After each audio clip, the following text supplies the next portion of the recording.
이번 시간에는 그 절삭 이론의 두 번째 시간, 구성인선 그리고 절삭 저항과 온도, 그 공구 수명에 대해서 알아보도록 하겠습니다. 우선 구성인선이라고 하는 것은요, 그 다른 말로 그 built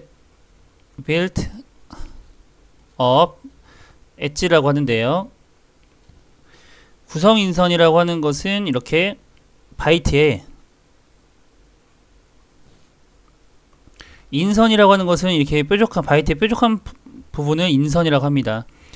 그런데 이제 가공을 하다 보면은 이 칩이 여기에 인선에 들러붙어서 이 공구와 같은 역할을 하게 되는 것이 생기게 되는데, 이것을 구성인선이라고 합니다. 그러니까 연강, 스테인리스강, 알루미늄 등의 연성 가공물을 절삭을 할 때 절삭 공구의 절삭력과 절삭열에 의한 고압이 작용해서 여기 인선에 굉장히 견고한 그 미세한 입자가 압착된 용착돼서 나타나는 거죠. 생기게 되는 거죠. 이것은 이제 발생을 했다가요, 굉장히 커집니다. 근데 너무 커지게 돼서 이것이 떨어지게 됩니다. 그래서 탈락이 되죠. 그리고 다시 발생하고 성장하고 최대 성장해서 분열하고 탈락하는 이런 발생 과정이 반복되게 됩니다. 근데 이 구성인선이 절삭에 미치는 영향이 안 좋습니다. 악영향을 끼치기 때문에 항상 이것을 구성인선을 억제를 시켜줘야 되는데요. 공구각을 우선 변화시키게 합니다. 구성인선이 이게 달려있기 때문에 우리가 경사각이 이렇게 보통 황삭을, 막각기라고 하는 이제 황삭을 할 때는 조금 둥글고요. 더 다듬을 때 이 각도가 굉장히 더 예리해집니다. 황삭, 정삭.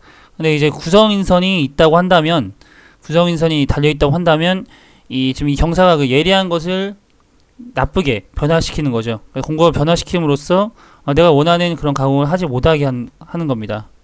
가공 능률이 떨어지는 거죠. 그리고 가공 표현 거치기를 나쁘게 합니다. 여기 예리하게 되어 있는 그런 바이트로 깎았을 때랑 구성인선이 달려있을 때랑 확연히 달라지겠죠.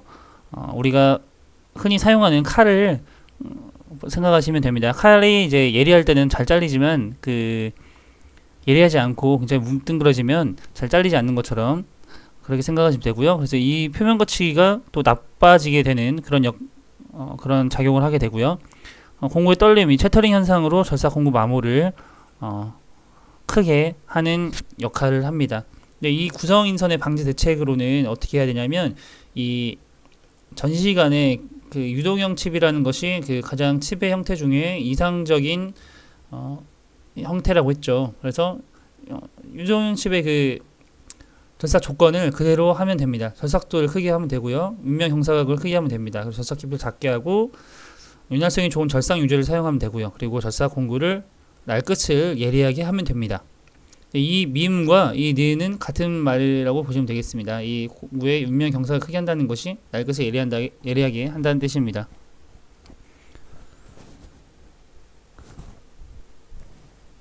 그래서 이 공구 인선, 공구에서 나타나는 이 구성 인선은 이제 굉장히 악영향을 끼치기 때문에 이 칩의 형태 중에 가장 이상적인 형태인 그 유동형 칩을 나타나게 하는 그런 절삭 조건으로 절삭을 하다 보면 구성 인선이 억제가 되겠습니다. 그리고 이 영강 재료에서는요, 지난 시간에서 조금 덧붙여서 추가 설명을 하자면요, 이 공구 경사각과 절삭 깊이, 이 영강 재료라고 했으니까요, 여기서 빠지는 것은 균열형이 빠지겠죠. 균열형은 그 취성 재료에서 사용하기 때문에 균열형은 이제 빠집니다. 여기서는. 그래서 여기 공구 경사각이 크고 절삭 깊이가 낮은 것이 이 부분이, 지금 이 부분이 유동형 칩이 되겠죠. 그리고 공구 경사각이 작고 절삭 깊이도 작은 거, 전당형, 중간 단계라고 있습니다. 유동형 칩과 경작형 칩의, 열단형 칩과 경작형 칩은 같은 말이죠. 여기서 절삭 깊이도 높고 경사각도 작은 이것은 경작형 칩, 불연수 쪽으로 나오는 그런 칩이었죠. 경작형, 열단형 칩이라고도 합니다. 이렇게 영광재료를 사용할 때 이 공구 경사각과 정사 깊이에 따른 그 형태, 이것도 같이 알아두시면 되겠습니다. 그래서 구성인수의 방지 대책 이거 굉장히 잘 나오는데요. 유동칩 있죠? 유동형 칩, 유동형 칩을 발생시키는 그런 조건과 같기 때문에 같이 외워두시면 되겠습니다. 네 번째, 절삭 저항과 온도가 있는데요. 절삭 저항의 3분력으로 그 주분력과 배분력 그리고 이송분력이 있습니다. 주분력이 가장 많이 10으로 본다면 가장 많이 영향을 주고요. 그 다음에 배분력은 2에서 4 그리고 이송분력은 1에서 2 정도 영향을 줍니다. 절삭 저항은 재질이 연할수록 그리고 공구의 윗면 경사각이 높을수록 절삭 속도가 빠를수록 절삭률을 사용했을 때 굉장히 작게 나타납니다. 절삭 저항도 마찬가지로 그 유동형 칩, 가장 이상적인 칩을 발생시키는 그런 절삭 조건이 됐을 때 가장 낮게 나타난다고 보시면 되겠습니다. 구성인선 방지하는 방법과 같죠. 절삭 작업에서 절삭 저항에 영향을 주는 인자로는 이제 가공 방법, 절삭 조건, 일감의 재질 이 세 가지가 있고요. 핵심 키를 먼저 보시면 이게 주분력이라고 하는 것은 공구의 절삭 방향으로 작용하는 힘이 되겠고요. 이송분력이라고 하는 것은 이송 방향으로 작용하는 것, 배분력은 절삭 깊이 방향으로 작용하는 것이라고 보시면 되겠습니다. 여기 이것은 그 주분력, 이송분력, 배분력은 그 앞장에서 절삭감에 미치는 영향에서 그 절삭 속도가 가장 영향을 많이 미친다고 말씀드렸죠. 그리고 이송 두 번째가 이송, 그 다음 세 번째가 절삭 깊이였습니다. 이렇게 연관시켜서 알아두시면 되겠습니다. 다음은 공구 수명입니다. 공구 수명이라고 하는 것은 공구가 언제까지 쓸 수 있느냐 그런 걸 판정하는 방법이 있는데 세 가지 방법이 있습니다. 공구의 마모량이 어떤 일정한 값에 달한 경우 마모량, 공구 절삭날에 치핑이 생긴 경우, 그 치핑이라고 하는 것은 이렇게 경도가 매우 높고 인성이 작은 공구를 사용했을 때 이렇게 작은 조각으로 떨어져 나가는 것을 얘기하는데요. 작은 조각으로 떨어져 나가는 것, 이럴 때 공구가 수명이 다했다고 보는 겁니다. 그리고 다듬질 면에 거칠기, 치수 정밀도 등의 규격치 값을 넣는 경우가 있겠습니다. 공구의 마멸 형태로는 이렇게 경사면 마멸과 그 여유면 마멸, 치핑 이게 세 가지가 있는데요. 경사면 마멸은 크레이터 마멸이라고도 하고 여유면 마멸은 플랭크 마멸이라고도 합니다. 경사면 마모는 이렇게 지금 이 부분 있죠? 이 부분 이게 크레이터라고 보시면 되고요. 크레이터 경사면이죠. 경사면 그리고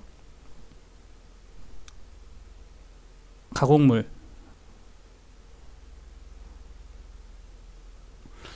이런 걸로 보시면 되는데 가공물이 이렇게 있다고 보시면 되는데 이 부분이 크레이터입니다. 크레이터 그 경사면 마모인데요.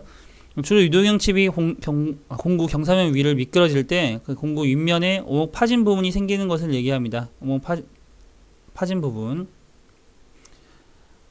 공구의 경사각을 크게 하게 되면 칩이 공구날 윗면을 누르는 압력이 작아지니까 경사면의 마모와 그 성장을 감소시킬 수 있습니다. 그러니까 너무 경사각이 작게 되면 이것을 억제를 못하겠죠. 그래서 경사각을 이 부분을 키워주면 더 이렇게 눌러주는 힘이 더 생기기 때문에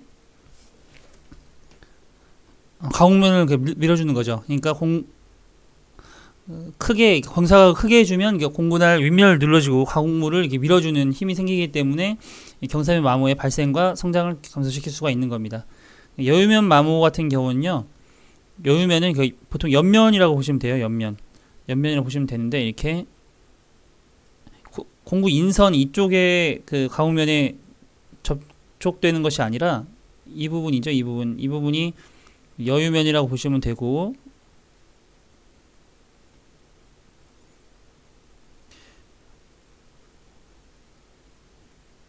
이 파란색 부분이 공작물이라고 보시면 되겠습니다.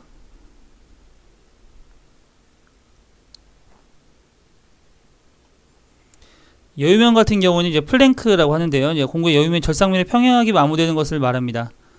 여유면 마모는 공구의 여유면과 절삭면 사이의 마찰에 의해서 발생하는데요. 우선 취성이 있는 그런 주철과 같은 그런 취성 있는 재료를 절삭할 때 발생을 하게 됩니다. 그래서 이렇게 여유면과 이제 공작물이 평행하게 맞닿았을 때 생기는 그런 발생하는 그런 마모가 되겠습니다. 치핑은 이제 균열형 칩에서 설명드렸어요. 균열형 칩. 취성이 높은 그런 재료를 절삭을 할 때 나타나는 작은 조각으로 떨어져 나가는 그런 형태가 되겠습니다. 이렇게 공구의 마멸 형태 세 가지, 그 형사면의 마멸, 그 여유면 마멸, 치핑, 이것도 굉장히 중요하니까요. 알아두시기 바랍니다. 그럼 개념 잡기 문제 풀어보도록 하겠습니다. 일감을 절삭할 때 바이트가 받는 절삭 저항의 크기 및 방향에 미치는 영향이 가장 적은 것. 우선 절삭 조건이 가장 영향을 많이 미치죠. 그리고 이송, 그다음 뭐 재질, 가공 방법, 뭐 절삭 저항, 뭐 이런 것들이 있죠. 절삭 조건이 가장 그 영향을 많이 미치고요. 그리고 일감의 재질, 그 다음에 가공 방법도 영향을 미치죠. 여기서는 이제 기계의 중량이라는 것이 가장 영향이 적겠네요. 답은 4번이 되겠습니다.